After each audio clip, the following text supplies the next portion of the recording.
Hi అండి, అందరూ ఎలా ఉన్నారండి? బాగున్నారా? నేనైతే చాలా బాగున్నానండి.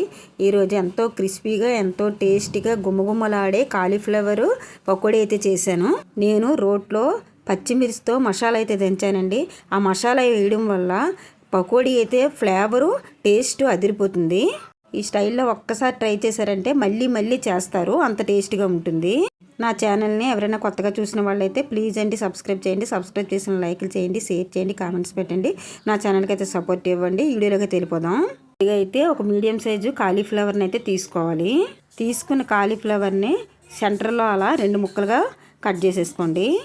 ఇప్పుడు కట్ చేసుకున్న కాలీఫ్లవర్ని మరీ చిన్న ముక్కలుగా కాకుండా మరీ పెద్ద ముక్కలుగా కాకుండా మీడియం సైజులో ముక్కల్ని చూడండి నేను చూపించిన విధంగా కట్ చేసేసుకోవాలి. పొయ్యి మీద పాన్ పెట్టుకున్నాను. ఇప్పుడు టీ స్పూన్ ధనియాలను వేసుకోవాలి, టీ స్పూన్ జీలకర్రని వేసుకోవాలి, కలుపుకోవాలి. మంటని మీడియం ఫ్లేమ్లో పెట్టుకొని బ్రౌన్ కలర్ వచ్చేంత వరకు ధనియాలని జీలకర్రని వేయించుకోవాలి. ధనియాలు జీలకర్ర బాగా వేగినాయండి, సైడ్కి తీసుకుందాం. ఇప్పుడు రోట్లో మనం తీసుకున్న ఐటమ్స్ వేసి దంచుకోవాలి. ముందుగా అయితే మనం వేయించుకున్న ధనియాలని జీలకర్రని వేసుకుందాము. ధనియాలు జీలకర్ర కాస్త నలిగించుకోవాలి. చూడండి, ధనియాలు జీలకర్ర మరీ మెత్తగా నలిగించుకోలేదు, కాస్త బరగ్గా ఉంది. ఒక మీడియం సైజు వెల్లుల్లిపాయను అయితే వేసుకుందాం. 1 ఇంచీ కంటే కొంచెం ఎక్కువ ఉంటుంది. అల్లం ముక్కనైతే వేసుకుందాం, దంచుకోండి. మనం వేసుకున్న అల్లము వెల్లుల్లి కూడా కచ్చబచ్చగా మొత్తం అంతా పేస్ట్లా దంచుకోవాలి. చూడండి, అంతా మొత్తం అలా కచ్చపచ్చగా దంచుకోవాలి. ఇప్పుడు 2 పచ్చిమిర్చిని వేసుకుందాం. ఇప్పుడు మనం వేసుకున్న పచ్చిమిర్చి కూడా కచ్చపచ్చగానే నలగాలి. మనం ధనియాలు జీలకర్ర అల్లము వెల్లుల్లితో పాటు పచ్చిమిర్చి కూడా కచ్చపచ్చగా దంచుకొని సైడ్కి పెట్టుకోండి. చూడండి, మొత్తం అంతా అలా కచ్చపచ్చగా దంచుకోవాలి. కాలీఫ్లవర్ని హాట్ వాటర్లో వేసి క్లీన్ చేసుకొని బౌల్లో అయితే వేసుకున్నాను. కాలీఫ్లవర్కి సరిపడ్డ సాల్ట్ని వేసుకుందాం. 1/2 టీ స్పూన్ పసుపు వేసుకోవాలి. 2 స్పూన్లు కార్న్ఫ్లోర్ వేసుకుందాం. 2 టీ స్పూన్లు శనగపిండిని వేసుకుందాం.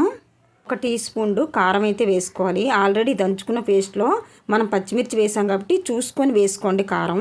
ఇప్పుడు మనం ముందుగా దంచి పెట్టుకున్న పేస్ట్ని అయితే వేసుకోవాలి. 1/2 టీ స్పూను గరం మసాలా వేసుకోవాలి. కలుపుకోండి. మనం వేసుకున్న ఐటమ్స్ మొత్తం కాలీఫ్లవర్లో బాగా కలిసేటట్లుగా కలుపుకోవాలి. చూడండి, కలుపుకున్నాను. నేనైతే ఒక చిటికెడంతా ఫుడ్ కలర్ అయితే వేసాను. మీకు నచ్చితే వేసుకోవచ్చు, లేకపోతే లేదు, ఆప్షనల్ అండి ఫుడ్ కలరు. చూడండి, మనం కాలీఫ్లవర్కి వేసుకున్న ఐటమ్స్ మొత్తం అలా పట్టించాలండి. మరీ ఎక్కువ వాటర్ వేసి కలిపేసామా అంటే క్రిస్పీగా రావు. కాలీఫ్లవర్ ఏగడానికి కూడా చాలా టైం పడుతుంది.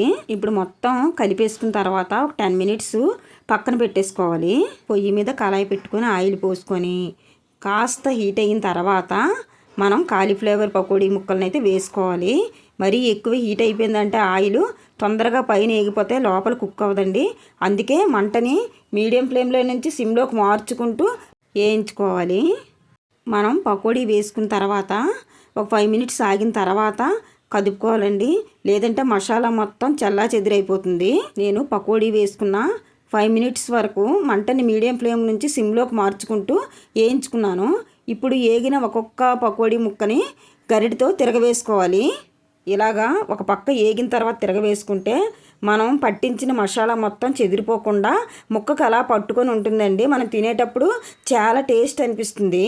చూడండి, నాకు పకోడీ వేయించుకోవడానికి 15 మినిట్స్ పట్టింది.